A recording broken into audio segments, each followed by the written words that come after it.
We're back. Rules and Public Policy Committee. I actually can't remember the last time that they've had this committee. Let's just check real quick. Let's see. This is the very first one of the year, actually. And if you... Oh, wait a minute. No, I'd take that back. Let's see, they've had a couple of them actually this year. If you look, Rules and Public Policy, they had 1, 2, 3, 4, 5 meetings this year. And then last year they had 1, 2, 3 meetings last year. Oh boy, but this committee meeting is all about the contracts that are being renegotiated all throughout the departments of Indianapolis, which would be very interesting because if you remember from the last committee meeting videos that we did, there was like $12.6 million of underspent money. So I'm really curious of how they're going to be able to kind of renegotiate this whole thing, because everybody keeps talking about, oh my God, all these people are underpaid, blah, blah, blah, without even like throwing into account of how good their benefits are and how good their pensions are. So let's just get into it. Easy peasy, a little over an hour. Good evening. Timestamps will be in the description. Call to order the Rules and Public Policy Committee for November the 26th, 2024. And I will ask members of the committee to introduce themselves, starting with Councillor Anay. Thank you, Mr. President. Paul Anay, District 22. Thank you, Mr. Chairman. Josh Bain, District 21. Thank you, Mr. Chair. Renee Allen, District 15. Thank you, Mr. Chairman. Andy Nielsen, District 14. Thank you, Mr. Chair. Brian Mowry, District 25. Thank you, Mr. Chair. Dr. Carlos Perkins, District 6. Doctor of Ministry. Never forget. If you have a heart attack, that's not the guy to contact. Thank you, Mr. Chairman. Leroy Robinson, District 1. Thank you, Mr. President. Maggie Lewis, District 5. All right, thank you. Thank you, councilors. By consent, I would like to move proposal number 377 to the top of the agenda. Do I have consent? All right, very good. Thank you. Let us then start with proposal number 377, which establishes a study commission to evaluate intellectual and developmental disability service providers and funding allocations in Marion County. Councillor Nielsen. Thank you, Mr. President, Mr. Chairman. Good evening, everyone, members of the Rules and Public Policy Committee. I'll be quick. As the President stated, proposal 377 establishes a study commission to evaluate intellectual and developmental disability service providers and funding allocations in Marion County. For background, the Council and the City have been supporting the work of an IDD service provider since 1966 through a public purpose grant. This long-standing commitment and strong partnership has helped to provide low-barrier services that otherwise may not have been provided, especially to children. In recent years, there's been attention placed on this public purpose grant and an interest in further evaluation on the funding source, which is in line with good public policy. But we should avoid any abrupt changes that could cause disruptions in services on individuals, children, and families with a loved one with an IDD.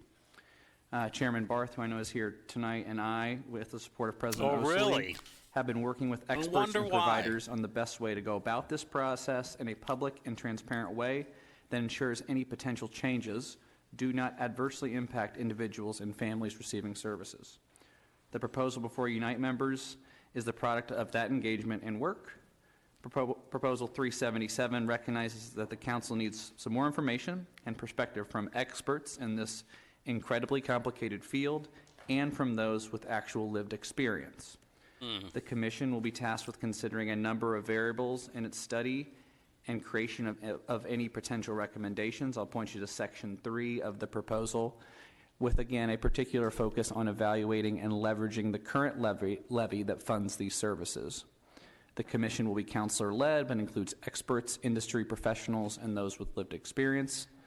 And the Commission will be tasked with producing a report by the June 9th, 2025 meeting of the full Council to help align with any budgetary changes. I want to thank Councillor Barth and President Osley for their support and engagement on this issue over the past several months, and I ask for your support this evening on Proposal 377. Thank you, Mr. Chairman. Thank you, Councillor Nielsen. Are there comments, questions on proposal number 377? Councillor Barth, Chairman Barth.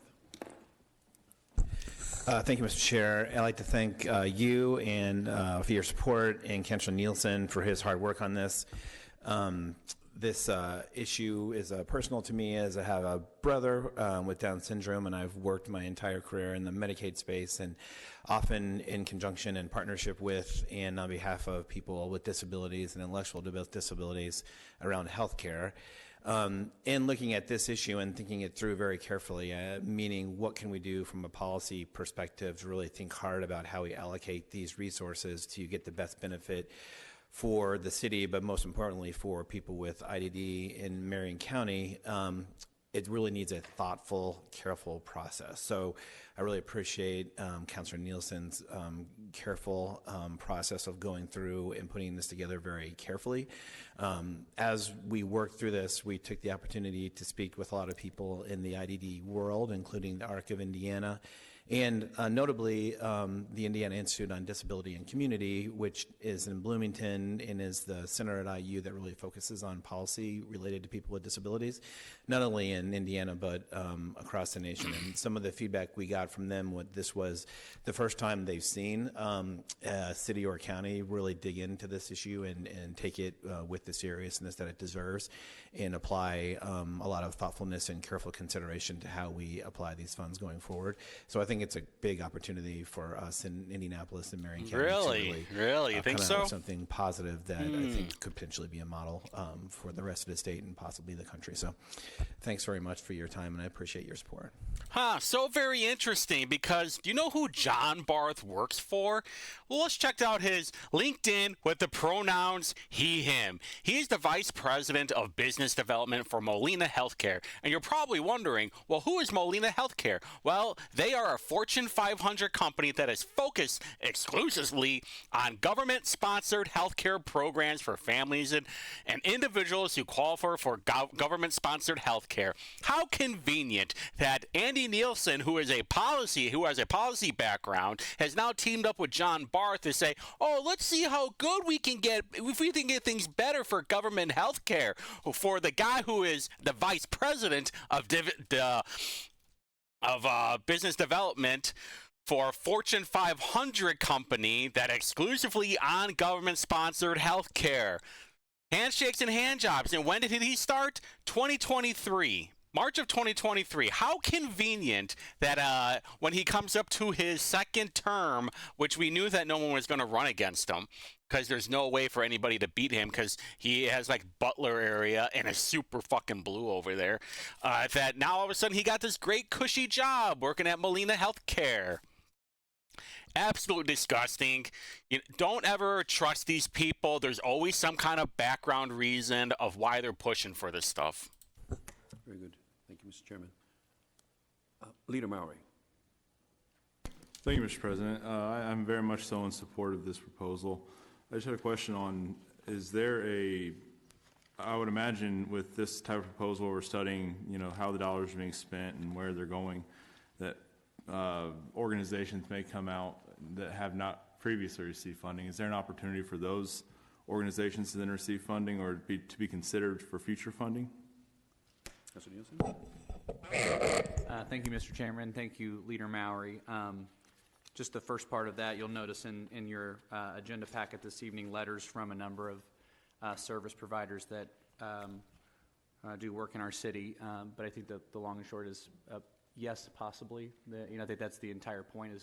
This is incredibly complicated, and I really appreciate that as getting into the weeds of this issue. I think that this forum provides the best opportunity to think about and make some clear policy recommendations should they be necessary to the full council. Thank you. I'm not familiar with all the organizations that do this type of work, but I would want to make sure that if there are organizations that we're not currently partnered with, that they could have the opportunity to come forward as well. Thank you. Very good. Additional questions or comments from council? Right?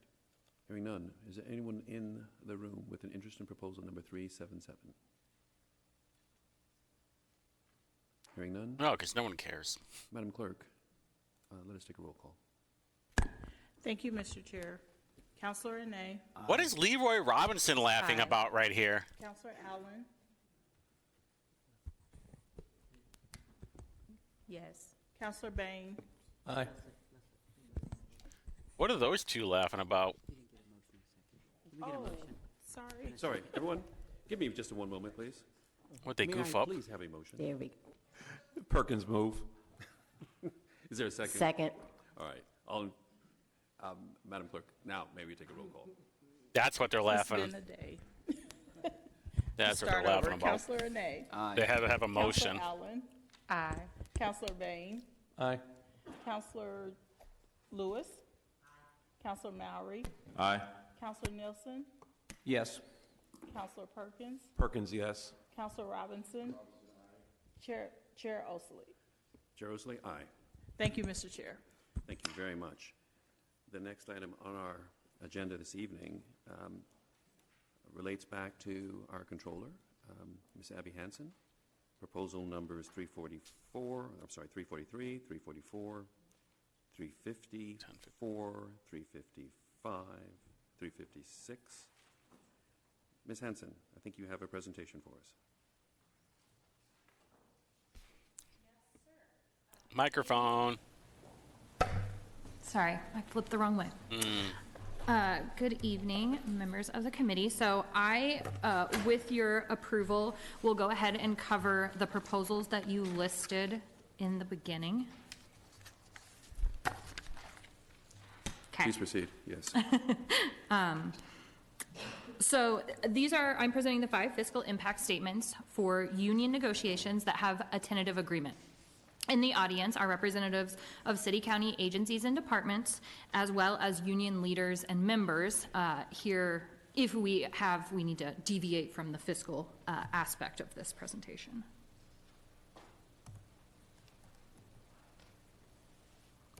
Sorry, I can't get it to go to the next slide. There we go.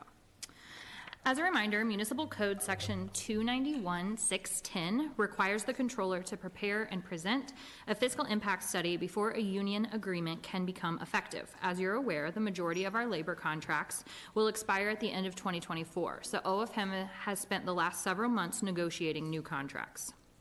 On the screen are 5 labor agreements that are what were in substantially final form to come before the council in November. There are 3 agreements that remain to be presented. Those include the Sheriff's Office civilian employees represented by AFSCME and IMPD law enforcement officers represented by FOP.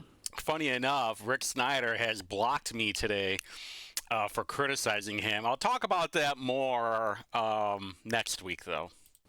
Both of those contracts have tentative agreements and will be presented to the council in December.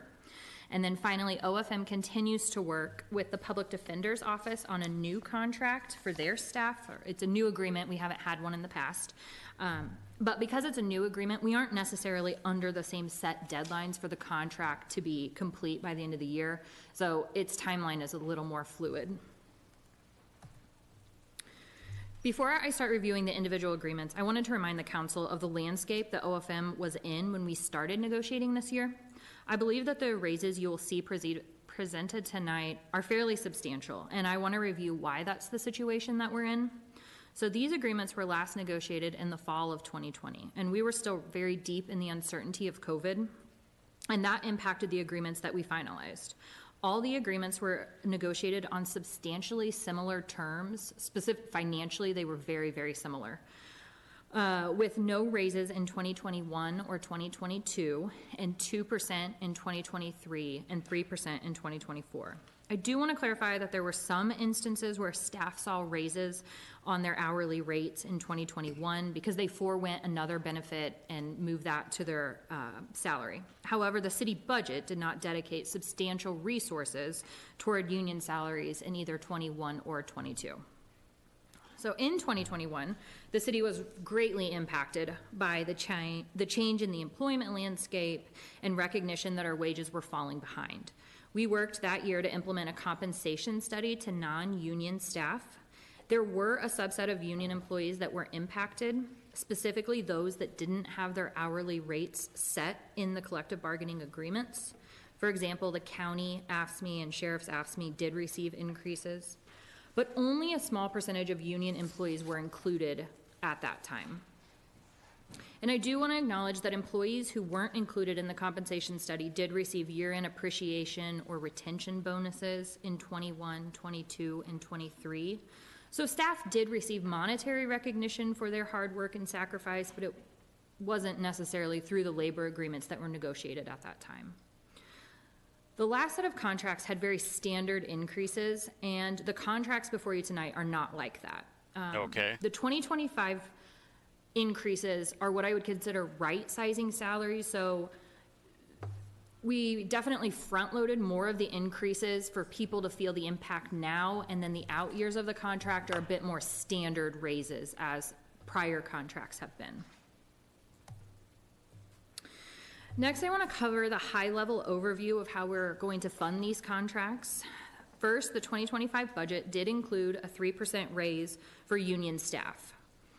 This allowed OFM to get a portion of the funding into the budgets, and to address the remainder of the expenses, we have two paths.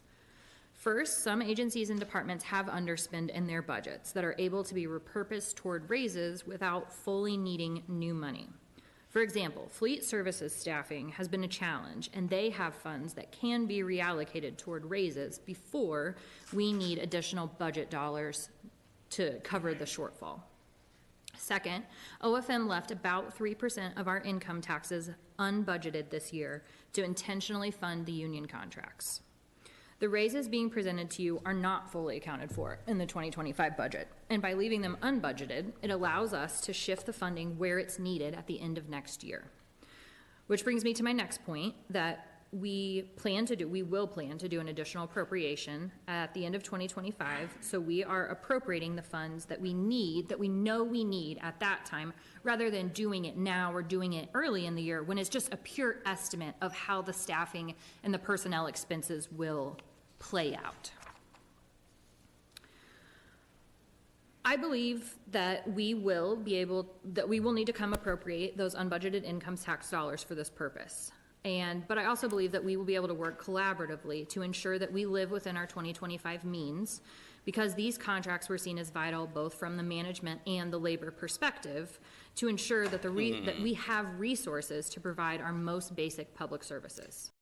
So the question is going to be, how are they going to budget any of this money? Because now they're like, well, what does it say? We left 3% of our income tax unbudgeted to have funds set aside. Now they have like $12.6 million that they didn't spend, but will it be more? Will it be triple that? Because then you're like, well, great, now we have to find an extra $24 million in the next budget. Beyond 2025, we have rough projections of property and income tax growth based on our historical trends that we used during negotiations and when we were considering what we could afford. I don't know about that, because we've already had 8,000 people leave Indianapolis in the last 3 years. And, those aren't minimum wage workers. Those are people making $100,000, $200,000. So after laying all that groundwork, I'm going to go through one slide on each proposal.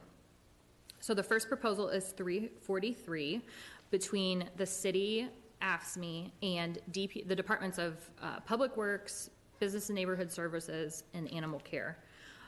And Parks. I didn't realize until I started reviewing the actual agreement that there are two positions that are technically Parks employees, but for illustrative purposes in this table, they're lumped in with the Department of Public Works. The contract is effective from 2025 to 2028. The table on the screen shows the different fiscal components of the agreement. Because this agreement covers several different departments, I broke out those costs of salary and longevity for each department just so you can see them that way. The tables represent the full cost of the contract in each year, and the total represents what the city will spend on the contract over the term. So it's basically comparing no contract to the contract we negotiated. Hourly rates for 2025 were informed by a third-party market study firm that was completed by a consultant who reviewed our positions in relation to other Indiana municipalities and similarly sized cities. They analyzed where our current wages fit within that cohort, and we used that to determine what our new starting wages should be for 2025. And the rate tables for all those positions are included in the fiscal impact statement. The new wages will increase an average of 17.5% for fleet, 7.4% for public works employees, 17.6% for animal care, and 11.2% for the Department of Business and Neighborhood Services. All positions will receive 3% wage increases in 2026, 2027, and 2028, effective on January 1st of each year. Their longevity is also increasing, and that will lead to an average increase of 11.4% for tenured union employees. Lovely.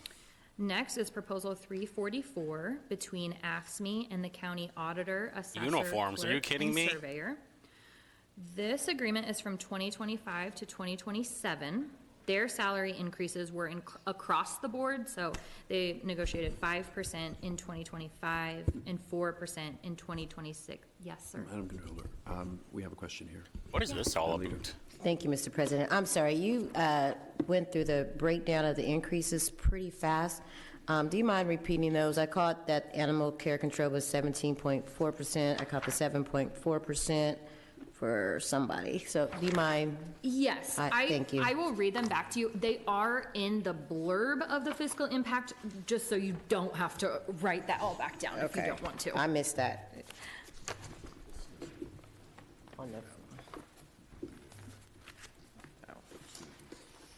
Okay.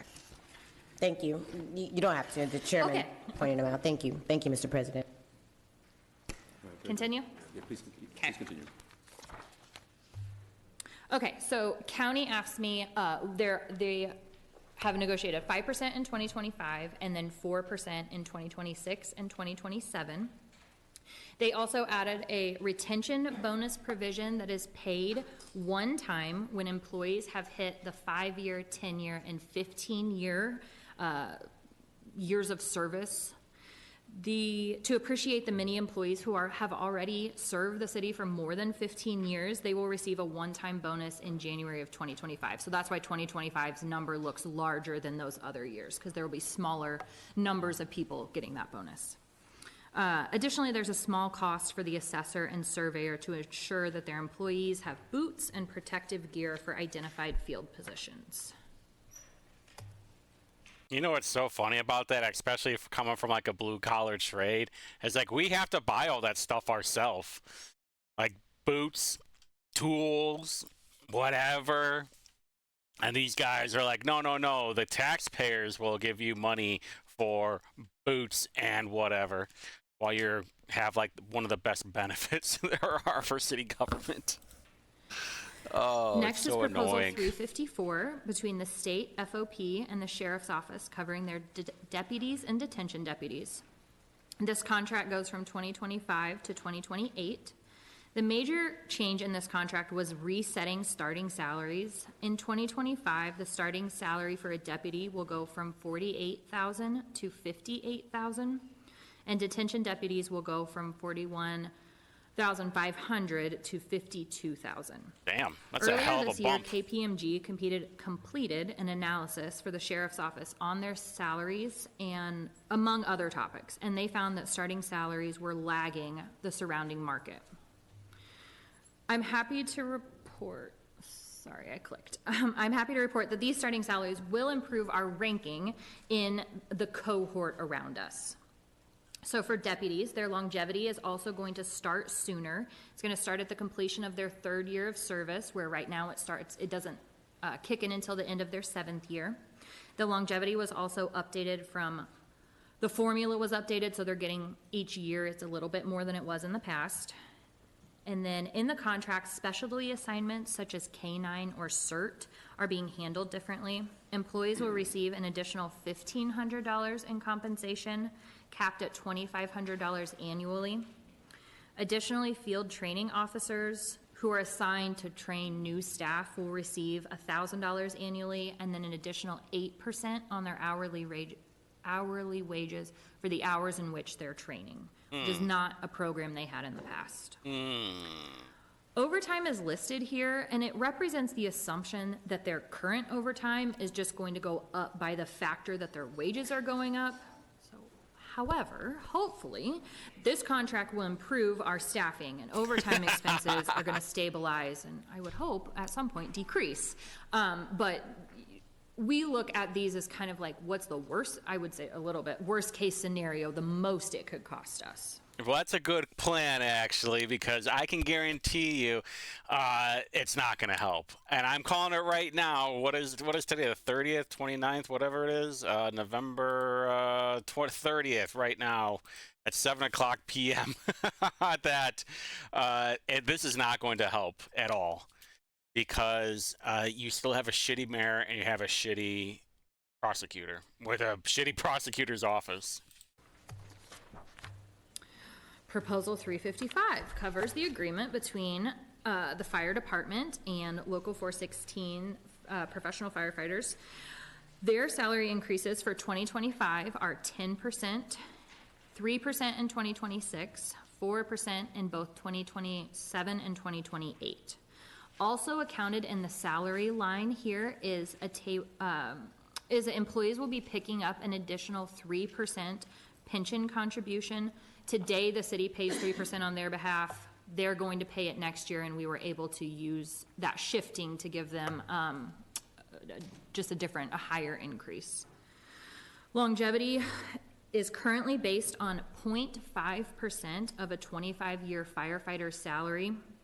In 2025, the salary of that 25-year firefighter will increase, but the calculation is also going to increase to 0.55%, so getting a marginal increase there. For holiday pay, the calculation isn't changing, but it is based on the hourly rate of a 25-year firefighter, and that hourly rate is increasing over all the years of the contract. So for deferred compensation, the maximum amount that the city will contribute per pay is increasing each year of the contract. Well, in 25, it's staying flat in 26, and then it's increasing in 27 and 28. Oh, I have this presentation You'll see that the on the physical bottom. fitness bonus is negative on the table, and that's because the benefit was removed, and those funds are now being moved to deferred Payment for compensation. housework. So previously, firefighters had the ability to earn $255 per year per firefighter for completing a physical fitness evaluation and for abstaining from tobacco, and so they're just changing what benefits they're getting for that. Payments for $98 million. housework were also increased, and as were the stipend for station supplies. Finally, the city's contribution per firefighter to the retiree health insurance pool Hell just happened.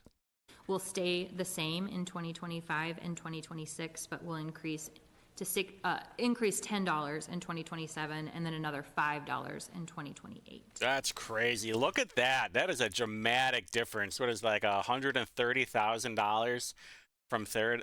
So like says an extra. That is bananas. Hey man, deferred compensation. Am I right, boys? And then finally is Proposal 356 that covers the state FOP contract with the IMPD park rangers.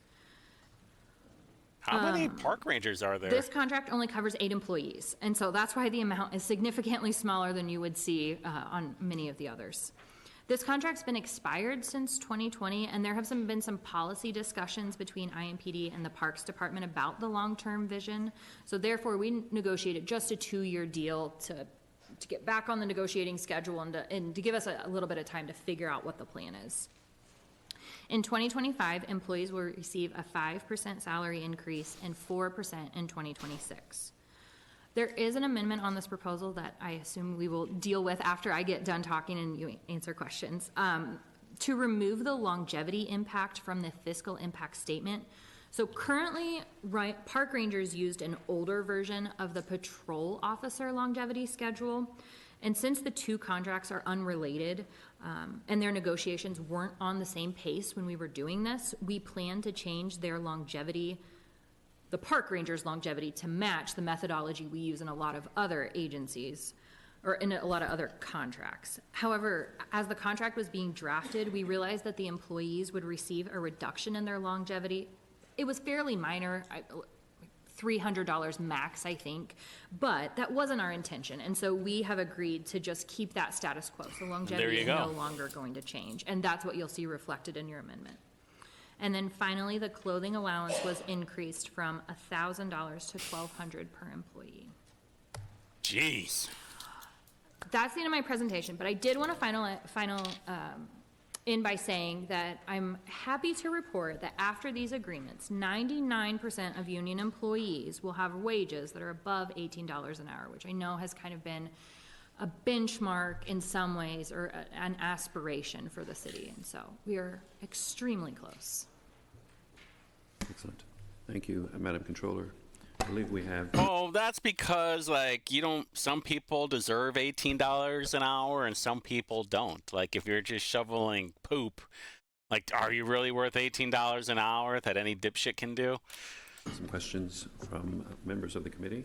Let me start with Chairman Robinson. Thank you, Mr. President. Thank you for your presentation. Couple questions, Mr. President, if you don't mind.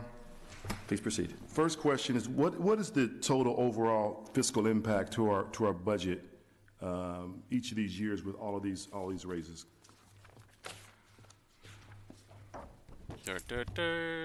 So, if you add up all the numbers in this presentation, it is $56 million. So $56 million over for 25 or each year? It's only 25. I did not do the addition of the additional years. So the thinking is that, so it's 56 for 25. What about, so we don't know 26, we don't know that yet. No, we do. It's in here. I did not add them It will up. be more? No. I would say that the impact to the budget in 26, 27, and 28 will be less than the cost in 25. The contracts were very much front-loaded to address what felt like stagnant wages. One more question, Mr. President. Please proceed. And these go out to 28, so, and we're sure that the revenue that the city will be receiving in the next 4 years will be able to meet this new request? That is actually a really good question. That's the big question, right? Hey, do we even have enough money for this crap? Yes? You sure? Yes. I mean, it's a projection. Are we going to have a balanced budget? Absolutely. No matter So what. by being a projection, what happens if we don't hit the projections that we're thinking? What happens then? Because we're under contract now for 4 years, so we don't meet it. The revenue doesn't come in. The state's promising these numbers. They fall short. What do we do? I mean, I think we're in a situation where we have to make really tough decisions about the programs and the services that we're providing. I mean, Finally, she even knows, she's got to be a hardcore leftist, other than she looks like Beetlejuice, or dressing like it. Hey, lady, guess what? Halloween was last month. The stripes aren't helping, trust me. But she knows, anybody with common sense would know, hey, we don't have enough money to cover the contracts. We're probably going to have to start shutting down some of these services or the programs that are being funded by the taxpayers. Hey, all this stuff is great until you don't have the money for it. 9 years ago, we were in a situation where we were in a deficit in the budget, and so over time, we got out of that. I'm not expecting that. I want to be really clear. I'm not expecting that. But that's always a risk. To be transparent, the reason why I asked that question is because you have a current administration making decisions and signing contracts for years down the road that they may or not be here. Oh, Leroy Robinson is saying Joe Hogsett might not be here in the next 4 years. Hey, even Leroy is thinking it too. So another administration may have to deal with this in 28. So those tough decisions may not be made by this administration. Well, to be fair, Hogsett's term ends in 2028, so the 2028 budget will go into 2029. So pretty sure we're okay. That's what I'm thinking about. So you have a response to that? I think, Abby?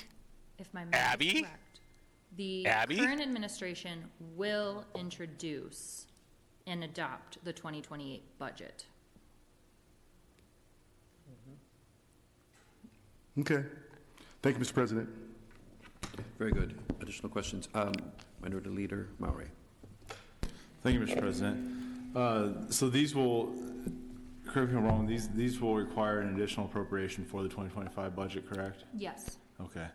And I'm just curious here, I'm not 100% sure how all these negotiations happen, but would there be a possibility of when we do these negotiations that we know they're coming up, if we could get them done prior to budget season, that way we can put them in the we could have put them in the 2025 budget? Don't we all wish? Is there that possibility to have that freedom to do that? Theoretically, yes. The timing is really the problem. So we start the budget process in May, and we build the budget through May, June, July, and then obviously you all start your process in August. I mean, if we were going to do that, I think we'd have to start negotiating in January of 2028. It's not out of the realm of possibility.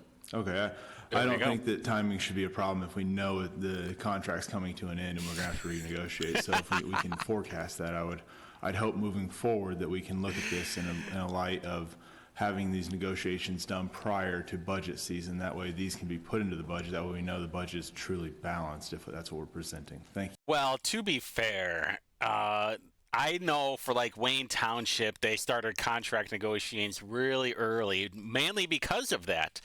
They started I think even before May. I think even the previous year, Wayne Township, the trustee's office was trying to negotiate the Wayne Township Fire Department budget, or their contract renegotiations, and that's when the whole IFD merger was starting to happen, and that's when they really got serious about it. It was like, well, is Wayne Township Fire Department going to merge with IFD?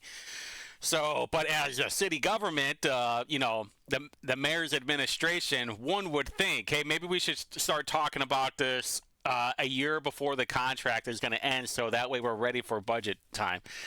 But they are dipshit Democrats. What are you going to do? Thank you. Very good. Councilor Perkins. Thank you, Mr. President. Going back to the funding plans, and I want to echo what Chairman Robinson just shared. During the budget process, it was clearly articulated to us that departments were asked to streamline their budgets because of the projection. I'm looking at the funding plans, 3% budgeted for all within the agencies as a part of the 2025 budget. I'm not so certain about the second plan, which is the lack of competitive wage. There's some underspend in the budget. Can you explore that a little bit for us? Because during the budget process, I think it was clearly stated that we were streamlining the budgets for 2025 in order to save. And so now that we're front-loading these contracts, and I do want to echo that I believe that our workers deserve to be compensated. They are being compensated. My concern is around how do we fund this in 2025? So the thinking was when we built the 2025 budget, we weren't far enough along on any of these contracts to have a real clear sense of what it was going to cost. But we could take their current salaries and we could do a rough projection and say, if it went this high, here's how much it would cost us. Some of those agencies and departments, DPW very specifically, has a dedicated source of funding. So their funding is transportation road revenue. And so money that goes to union contracts is money that does not go to other things. And that's not 100% all the time, but generally.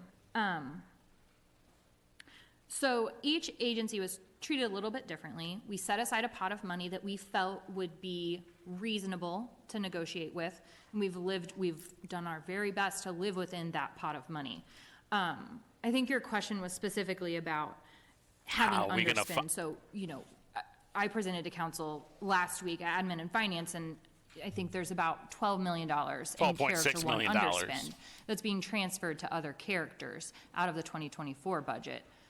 And that's for a variety of reasons, but it does show that there's money that we've set aside for personnel that wasn't being spent on personnel. Some of that can be repurposed in 2025 for these raises. Just a quick follow-up, Mr. President. Please proceed. Just, as we are, navigating this path forward, part of the concern that we had during the budget process was that there were line items that were invisible to the counselors and were not presented to us for us to make an informed decision. We knew we were in the midst of budget negotiations. We knew that during the pandemic, there were 0 increases, and so we would have to front load 2025. We knew that back in January of 2024.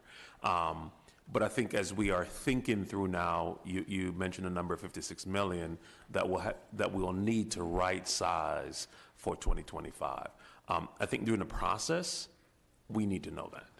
The counselors need to know that so that we can make informed decisions. What invisible line items is he talking about? What is it like? It's above your pay grade. You're not allowed to know what the the government is spending money on. We got some like Shadow Corp going on here. I kind of like it, but I don't like it. All right, very good. Councilor Nielsen. Thank you, Mr. Chairman. Thank you, Controller Hansen. So I wanted to go back to just the piece as we're kind of talking about what's left to be paid for in 25. So the 3% roughly that has been set aside, is that proportionally, because I know with our local income tax, right, we have the general and we have the public safety component. Is all of that our kind of general local income tax, or was it apportioned to also the public safety tax component as well? I paused because I didn't check this today. Oh. I honestly do not remember. Okay. I think it is mostly the general, for the purpose of, we're not exactly sure who's going to overspend or where we're going to need the money. And so I think what we did was reserve the most general dollars for this purpose. So, and just for folks who are watching, the public safety component, though, could be used to fund really a majority of the contracts that are here, right? Yes, okay. I would agree. Okay, thank you. Thank you. What are you talking about for the public safety component? Very good. Councilor Nay. Thank you, Mr. President. I apologize. It's a lot of information, as you know, Controller, better than anybody. So you talked about kind of the two pieces, the two funding pieces, which is the cleanup for 25, as well as just the preliminary projections of income. Is that correct? Yeah. So just curious, is there a breakdown of those two pieces and how you see each piece filling that in? I mean, is one obviously going to be much more substantial, and do you have any idea, are you expecting a $12.5 million cleanup in 2025 like we just saw, or, I mean, do you have any projections as to what you think that might be? I can tell you we set aside $15 million. So I feel pretty confident it will be that amount, but that's legitimate money we're going to receive from the state. So no, it's not in the budget, but it is backed by a revenue source. As far as the amount that will be underspent by agencies, I really don't have a sense for this at this point in time. I think we're all hopeful that these union negotiations are going to lead to improved staffing, but it's really hard to know at what pace that will occur, which is really going to dictate what we need at the end of next year. Okay, found it. And I think that is true, that when you take a look at some of these adjustments in these new contracts, you will see maybe not a mad rush at the door, but you will see some significant improvements in staffing. Do you have a way to project, if you do see those staffing adjustments, how that impacts the budget in the future? Yes. And how would that be? Yeah, so my team we have a model for every agency that we run every single payroll, and it is literally every position in the department.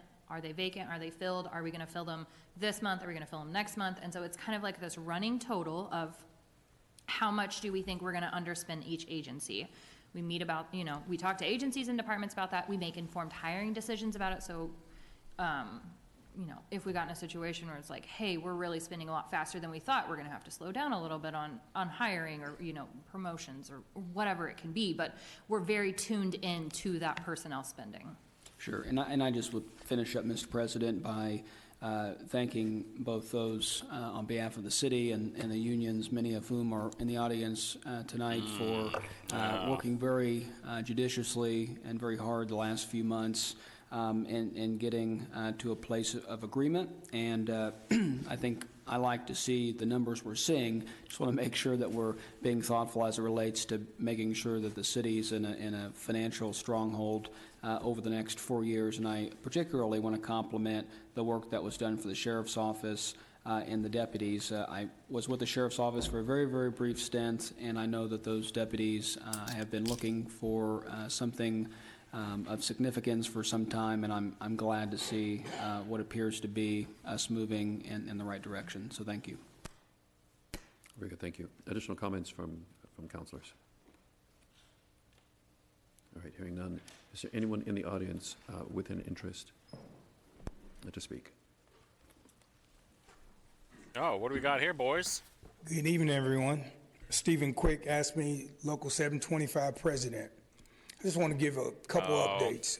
Thank you guys for considering this. I don't know if folks know it or not.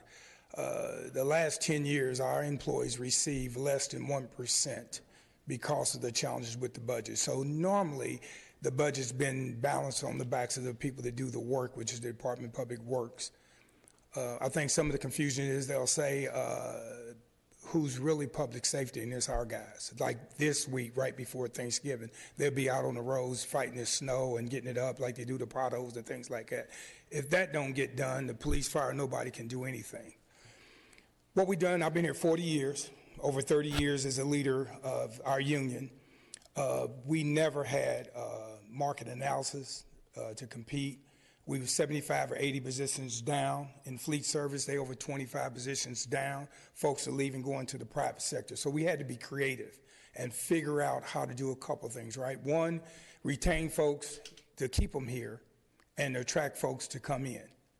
And we've been very creative with that. We've been creative with CDL programs. If you come in, you get your permit or whatever, we'll get you your CDLs and get you on your way. Yeah, that's also funded by taxpayers, is what this guy's forgetting to talk about. And say, hey, I got my CDL now. Now you can go anywhere else. You can go to the private sector and make much more money. And here's the biggest thing that I think these people forget too, whether it's this guy who's been in the union forever and doesn't understand anything outside of his union bubble, is that you can make more money outside of the union and you could have less restrictions too.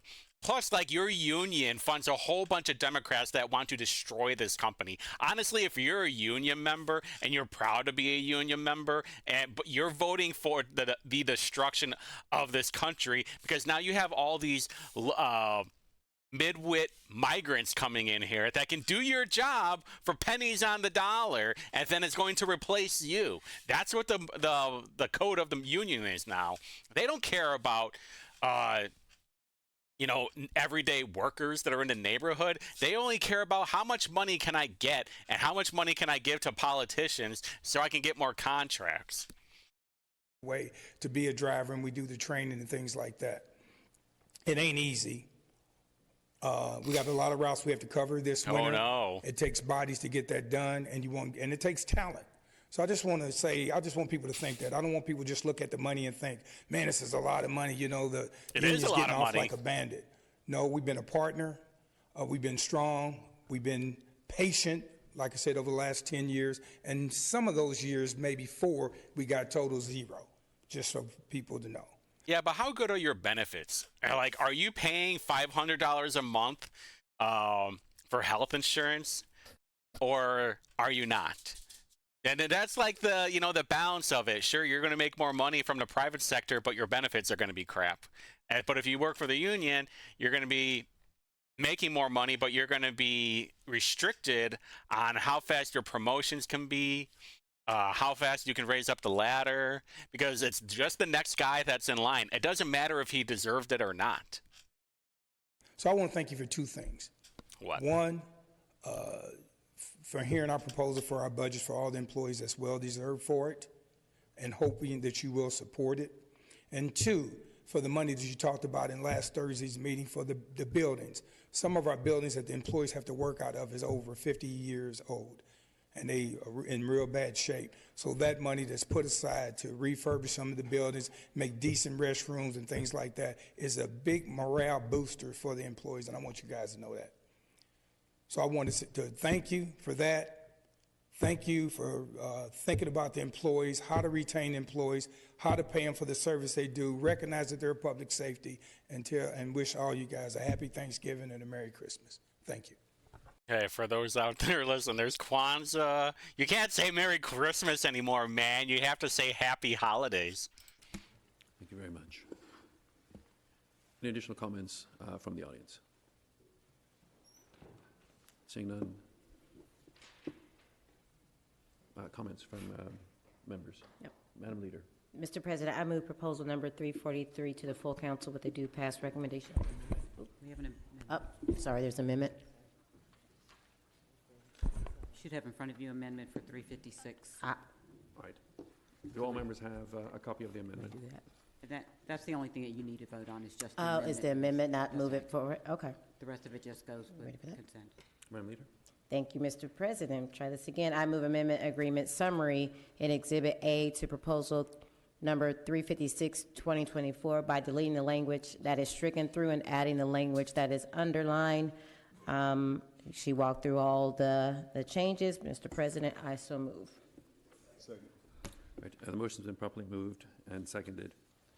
Madam Counsel, knowing that we're not actually voting on this evening, what actions would you have this committee make? We do need to vote to amend it, but On other the than that, amendment, but on the rest? we just accept the All right, accept we'll the just thing. accept it. A report will be written and included in our journals. All right. Are there questions on the amendment as read? All right, hearing none. Madam Clerk.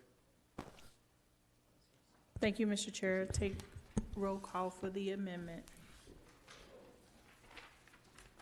Counselor Arnay. Aye. Counselor Allen. Aye. Counselor Bain. Aye. Counselor Lewis. Aye. Counselor Mowry. Aye.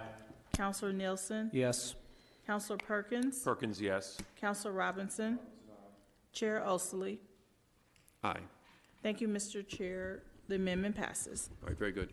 So, Madam Counsel, the official statement would be, we accept this? What is the verbiage that? Yeah, you could just accept the fiscal impact statements as presented. All right. Members, we are going to accept the fiscal impact statement as read and as stated. All right, thank you. Thank you, Ms. Hanson, for your work on this. And we'll go on then to our next proposal, which is proposal number 377. Sorry, 370, which amends the revised code section of the Consolidated City of Indianapolis, Marion County, to add guidelines for the submittal of special resolutions. It should go pretty quick. Now, members, the purpose of this particular proposal is to provide the guidelines for what topics and what subjects are applicable for a special resolution. Huh? The parameters for such special resolutions are the items that are underlined in the proposal language. Wait a minute. In section 151-61, the following guidelines shall apply to all special resolutions. 1, memorials must be a deceased person recognized county or statewide. The named individual may only be recognized once. Must be a milestone event or anniversary recognized county or statewide. Nationally recognized events must have specific significance locally. Nationally recognized events may not be slated for the agenda if time is of the essence for any particular month. That was section 1 of subsection B. Item number 2, commendations, admonitions, admonishments, proclamations. Subject matter must be of general interest and within the power and jurisdiction of the council. Number 2, must be something generally known to be supported by a substantial portion of the councilors and the county-wide citizenry. 3, should not be politically partisan or potentially or intentionally divisive to the community at large. Oh, this is because of Jesse. Holy shit. He pissed them off so bad that they actually have to change the rules now. Item B, must be a living person recognized county or statewide. Oh, this is so damn funny. Individual or a group must not have received a similar recognition from the council within the last year, unless it is a statewide sporting championship. Okay. And must be a milestone event or anniversary. And then number 3, other restrictions or guidelines. No special resolutions will be introduced during city-county annual budget deliberations, which are currently August through October. A maximum of 2 speakers speaking no more than 2 minutes each will be allowed per resolution. Oh, that's a good call. Each counselor can lead sponsor no more than 3 special resolutions per calendar year. There you go. Special resolutions should be no more than 1 page, not including signatures. Exceptions to these guidelines may be made for city-sponsored events or people.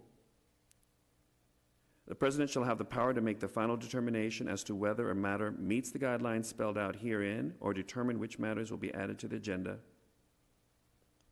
Proposals not meeting the requirements in this section shall be eligible for an individual proclamation from the individual counselor.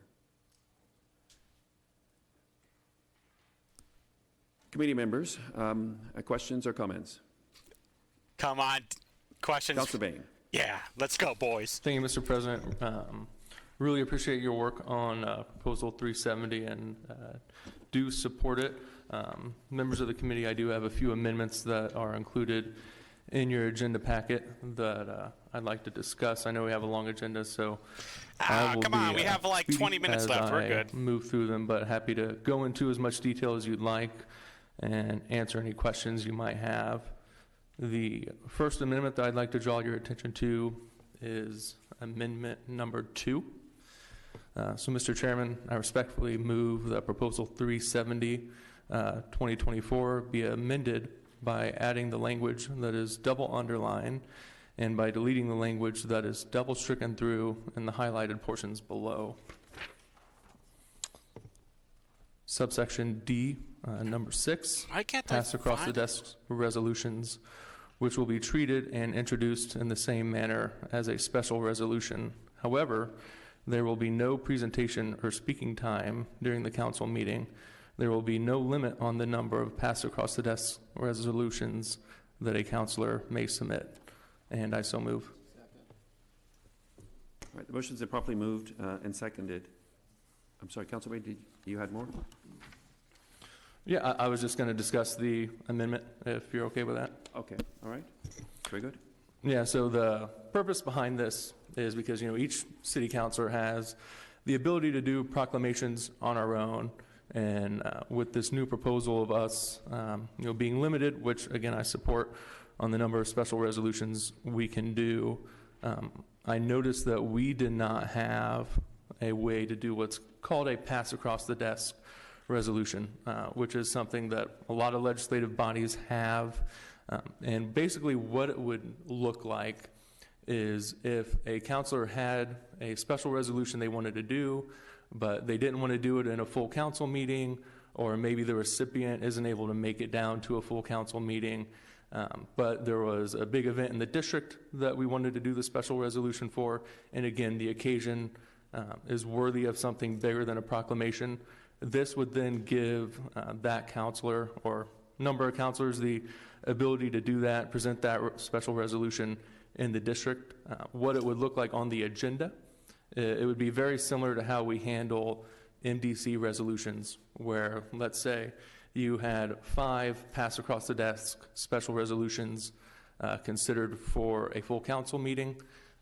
You would have the president of the council say, now we're moving on to proposals 175 through 180, which are special resolutions, pass across the desk special resolutions up for adoption. We would vote on them all at once, so it'd be a very judicious use of time in the full council, and happy to answer any questions that you or any members of the committee may have. Very good, Madam Leader. Thank you, Mr. President. Just for clarification, we currently have the ability to present a proclamation in our district, you're suggesting that we do a special resolution in the district? Like, I'm not sure if the community really feels like there's a difference between the two, a proclamation and a special resolution. Yeah, so you would still have the ability to do a proclamation. You would still have the ability to do a special resolution here in front of the full council. I will say I was surprised that there are a number of people that do recognize the difference. This happened to me where I did do a special resolution one time for a teacher of the year that was here as part of Perry Township, and then we had another teacher get a similar award, but it was during budget season.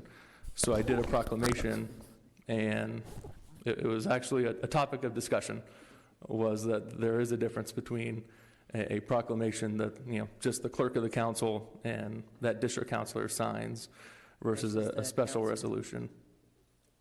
So it's, all it is really just giving councilors, you know, an additional tool in the toolbox. Got it. Thank you. Very good. Additional comments? Councilor Nielsen. Thank you, Mr. Chairman. I have a question for Council Pierce, and just kind of what Councilor Bain was talking about, similar to how we pull down action from MDC, et cetera. Would this, can you walk me through what would happen if there were 7 of these were filed in bulk? A councilor could pull one of them down and require them to be voted on, or like kind of procedurally, how would that work? Say there's a resolution in there that one of us doesn't agree with. No, I mean, I think that you would by consent lump them together, and if there Okay. was not consent, Okay. then you vote on them individually. I do believe that was your intent, is that correct? Absolutely. Okay. Thank you, Council Pierce. Thank you, Mr. Chairman. Okay, thank you very much. Additional comments from members? All right, hearing none. Please continue, Councilor Bain. You had a motion and a second on this amendment. Do you want to vote on this one in particular? We can. I just wanted to make sure that. Oh, I'm sorry. Okay. Just wanted to make sure if he had any additional comments on what he's heard. Yeah, no additional comments, just would hope to earn your support for amendment number 2. All right, very good. So we have an amendment on the floor. It's been properly moved and seconded. Madam Clerk. Thank you, Mr. Chair. This is for amendment for exhibit number 2. Councilor Anay. Aye. Councilor Allen. Nay. What? Councilor Bain. Aye. Councilor Lewis. What? Councilor Mowry. Aye. Councilor Nielsen. Yes. Councilor Perkins. Perkins, yes. Councilor Robinson. What the Chairman hell? Osley. Chairman Osley, aye. Thank you, Mr. Chair. Amendment Madam Chair, passed. sorry. I'm sorry, Mr. President. Yes, please. I messed up on my vote. Can I change it to aye? Do you see the... We have not moved on, so the answer is yes. Okay. She didn't understand it. Here, I want to go back to this. Look at Nielsen. Chairman Osley, aye. Look at Nielsen right here. Councilor Nielsen. Yes. Councilor Perkins. Oh, hold on. Perkins, yes. Nay. Would hope to earn your support for amendment number 2. Okay. Now watch this part. This is very... So we have an amendment on the floor. Look at It's been, Nielsen. properly moved and seconded. Go second it. And then he's Madam, going to talk to Allen. Clerk. Look Thank at the you, Mr. hand Chair. gesture. This is for Look, Nielsen is telling Allen, hey, vote yes on this thing. amendment for exhibit number 2. Councilor Anay. Aye. Councilor Allen. Nay. Councilor Bain. Aye. And look at everybody else, Councilor too. Lewis. Councilor Mowry. Aye. Councilor Nielsen. Yes. Councilor Perkins. Perkins, yes. Councilor Robinson. And Chairman- this is when she recognizes that she messed up. And it's like, oh, I should have said yeah. Osley. And then Nielsen is telling her, oh, if you want to change it, you got to let her know. Chairman Osley, aye. Thank you, Mr. Chair. Amendment Madam Chair, passed. sorry. I'm sorry, Mr. President. Yes, please. I messed up on my vote. Can I change it to aye? We have not moved on, so the answer is yes. Okay. Look at that. Very interesting. And then Nielsen gives the Councilor head Bain, nod. I think you have another amendment. Have you skipped over one? I was going to do amendment number 3 and then come back to amendment number 1 in the end. Okay. All right. And then here Mr. comes Chairman, these I two. respectfully move that proposal 370-2024 be amended by adding the language that is double underlined and by deleting the language that is double stricken through in the highlighted portions below. Under section 151-74, introduction of proposals, deleting the, under the proper item of business, the clerk shall read the proposal, stating only the number, reciting the title, and stating the name of the person initiating the proposal.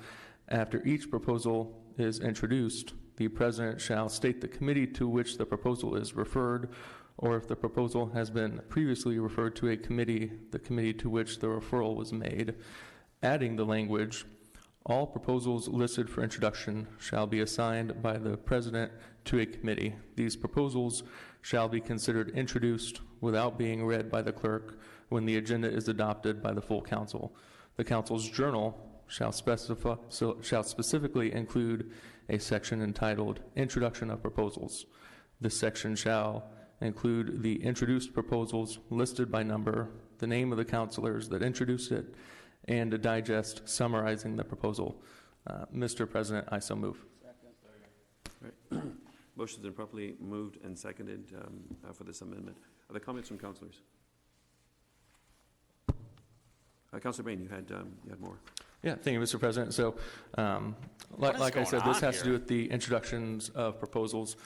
This essentially just means that our council clerk will no longer be forced to read aloud all of the proposals, the digests, the committees it's going to, and it'll just be considered read when we adopt the agenda at the beginning of the meeting. I think this saves a lot of time. You know, maybe there was a time in I absolutely love this. Indianapolis history where it was difficult to find information on the proposals that are being introduced, but given how they're readily available online, anyone can reach out to the council office to get information about proposals that are introduced. We have live streamed committees where proposals are discussed at length. I don't really see this as hindering any sort of transparency or anything. I just see it as us being judicious with the time that we have in full council meetings, and would appreciate everyone's consideration and support. I absolutely love this whole thing because there was a meeting not long ago where we spent like 10 or 15 minutes on just reading all the proposals. Like, why do you need to go through all of that? It's like, okay, here's the agenda. Do we accept it yet? We'll consider it read. Okay. Very good. Councilor Renee? Thank you, Mr. President. Councilor Bain, thank you for this particular amendment. Just for clarification, this isn't something that would be unique to our body should we adopt this. This is something that the State House and other legislatures do as well? Yeah, so it's under municipal code where, sorry, I know I should have raised my hand to be recognized, Mr. President. Sorry about that. Please proceed. It is not in Indiana code that they have to be verbally read out loud. It's, you know, like I show in the amendment, it is stated in municipal code that we do have to read them. I've been to numerous city council meetings and county council meetings across the state. Of all the ones I've been to, we are the only one that make their clerk read everything out loud. Thank you. Very good. Councilor Perkins. Question for Councilor. It's listed in the municipal code. Does that require us to follow that code? Do we have to change the code in order for us to adopt this? Yes, that's what his amendment is doing, is changing the code. Thank you. My concern is we do so much work in committee, and this is an opportunity, and I do appreciate our clerk, and so we understand the work and the heavy lifting in ensuring that we're reading these proposals into the record. I'm concerned that if we move away from that, that we take away the opportunity from the general public to know some of the work that will be happening in committee. And so I think it is vital because we do so much work in our committees, and we need to ensure that the general audience understand the work that will be coming up in the month as we're discussing the business of the city. And so thank you, Councilor Baines, for introducing this. I stand in opposition of this because I think it's important that we share that publicly with the community. If the general public knew what you were doing, you would not have won your election at all. Half of you would have not won your election if the general public knew what you were doing. If we actually had smart people in Indianapolis, I would say most of you would not have even been elected. But unfortunately, all the smart people are leaving Indianapolis for greener pastures.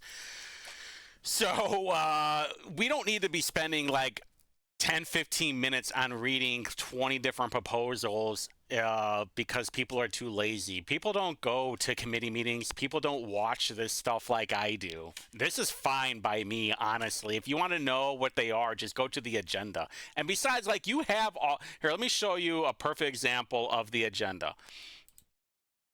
Here, look at the agenda, and then you tell me, hey, do you think people would understand what it was like? Directs the rules in the Public Policy Committee to review and prepare a report on all here. Oh, that's when you start falling asleep because you're like, too many words. I don't understand what's going on. All right, see ya. Like, the general public doesn't give a shit about most of this stuff. They just want to know how bad are they going to get raped by taxes and who's going to be doing the raping. That's all they want to know. Very good. Additional comments from councillors? Okay, no additional comments. Madam Clerk? We had a motion and a second on the floor. Yes. We have a motion and a second on the floor, yes. Hearing no further. Yes. Madam Clerk? You know what? I am a little bit concerned right now because I see Josh Bain with this pin and I see Andy Nielsen with the same pin, and I don't like it. I don't like it at all. It's a form of symbolism. It's like you're giving them the handshake, the secret handshake, or like they're going to give each other a handshake and say Hail Hydra. I don't like it at all. Thank you, Mr. Chair. Councilors, this is for amendment number 3. Councilor Renee? Aye. Councilor Allen? Nay. Councilor Bain? Aye. Councilor Lewis? No. Councilor Mowry? Aye. Councilor Nielsen? Yes. Damn. Councilor Perkins? Perkins, no. Councilor Robinson? Chairman Osley? Chairman Osley, nay. Thank you, Mr. Chair. Great. Now the meetings are going to be just as long. Thanks for boring everything, Democrats. Weird that Nielsen was on board with this one, to be honest with you. There must be some kind of olive branch in the near future that Nielsen will kind of help Josh Bain out. Maybe that's what it is. I'm thinking out loud right now. Tinfoil hat engaged. Maybe there's something down the road that Nielsen would want to help Josh Bain, or the Republicans would want to team up, and maybe that's the symbolism between the pins. I don't know, but I'm calling it right now. Something's a little bit fishy, and I don't like it. Councilor Bain, I think you have... Yes, please, proceed. Thank you, Mr. President. Looping back to amendment number 1, Mr. Chairman, I respectfully move that proposal 370-2024 be amended by adding the language that is double underlined and by deleting the language that is double stricken through in the highlighted portions below. Under section B, G, each caucus leader or their designee who must be a fellow councilor must review and provide written approval of any special resolution before it is placed on the agenda for consideration by the council. This written approval must be provided to the clerk and the general counsel no later than the close of business on the Tuesday preceding the council meeting in which the resolution will be introduced. If a caucus leader chooses a designee, that designation must be submitted to the clerk and the general counsel in writing and will remain valid until formally revoked or until the next council election, whichever occurs first. Mr. President, I so move. All right, the motion's been properly moved and seconded. Councillor Bain. Thank you, Mr. President. So the gist behind this one, again, this is the major focus of Proposal 370, is us looking for what are the guidelines and parameters around a special resolution. This is just one additional step that ensures that special resolutions will be topics that are not hyper-partisan or political, but rather remain, the memorials, proclamations, and whatnot. This is also a mirror of what the Indiana House of Representatives does, where a special resolution will not make it onto the House floor unless it has been signed off by a member of the House Republican caucus and of the House Democrat caucus. So we are just mirroring the bipartisanship that other legislative bodies do here in Indiana. And happy to answer any questions and hope to have your support. You hear that, Jesse? Dipshit? They're doing this because they don't care about any kind of Palestine ceasefire, motherfucker. Well done, Josh Payne. Very good. Additional what are you guys two chatty catties talking about, huh? Madam Leader. Thank you, Mr. President. I do appreciate the nature that this amendment is being presented. However, I also believe that the President of the Council has that authority to comb through the special resolutions and make that decision.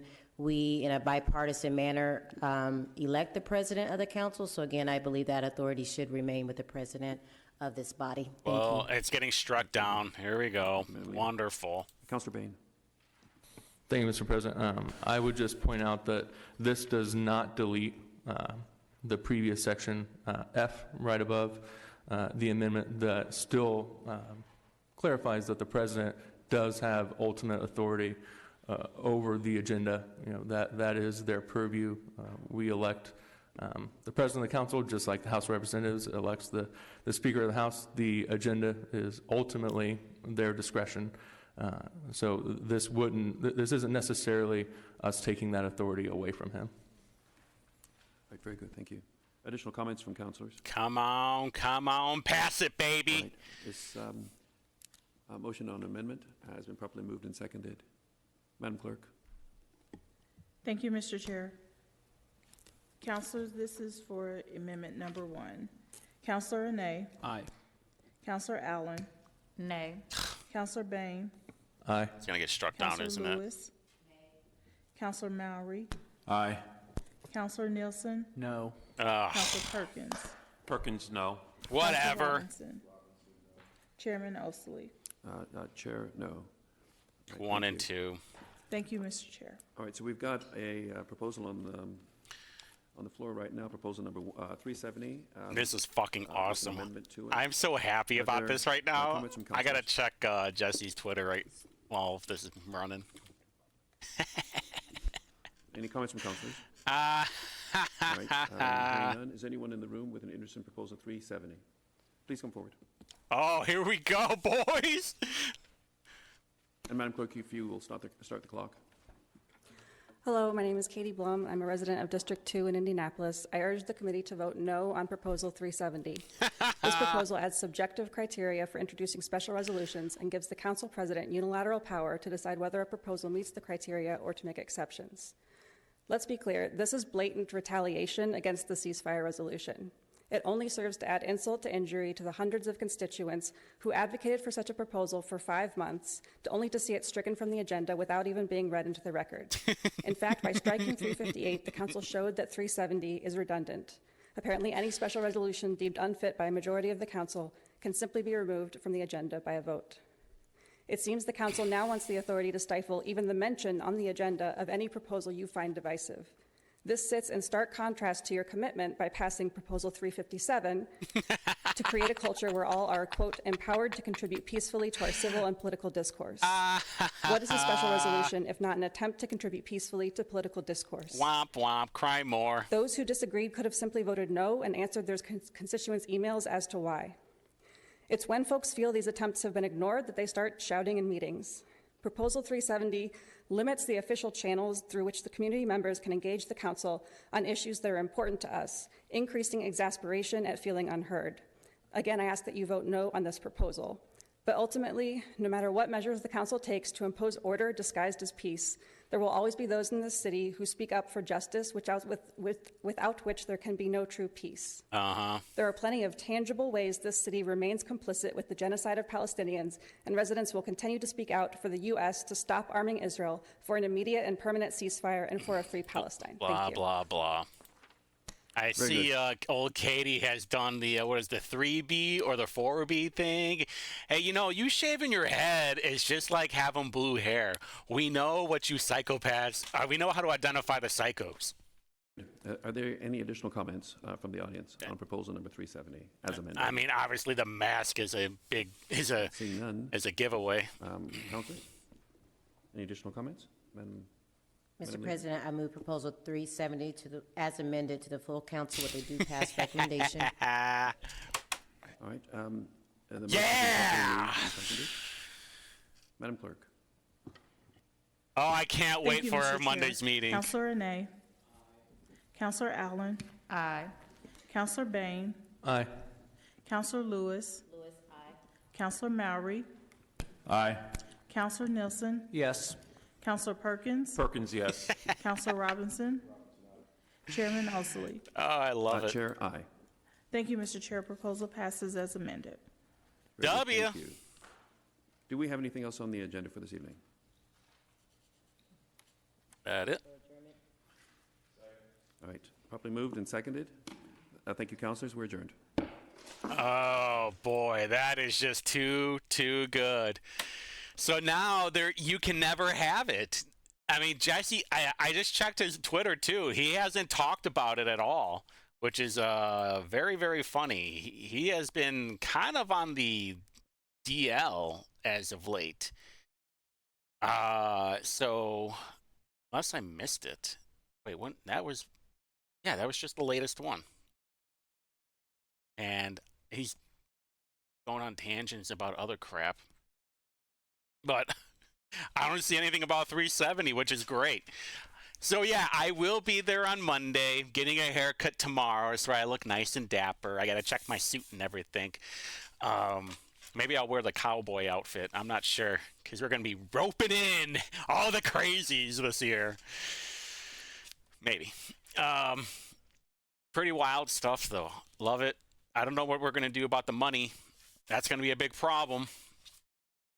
But I'm going to try. So if you're still watching it right now, I'm going to start a new YouTube channel on just doing a lot of the clipping, because watching an hour and a half to 2 hours, 3 hours even of some of these videos is a bit much for somebody. So I think I'm just going to clip all the highlights off of it. That'll be fun. Don't forget, next Friday or next Saturday, I'm going to be doing a live stream on who is possibly stalking me and getting my account booted. We're going to look up Ryan Mears and all the plea deals that he does, what he's doing about them, loading them up like crazy, sweetheart deals, and we're going to be listening to IMPD radio at the same time. So, until next time.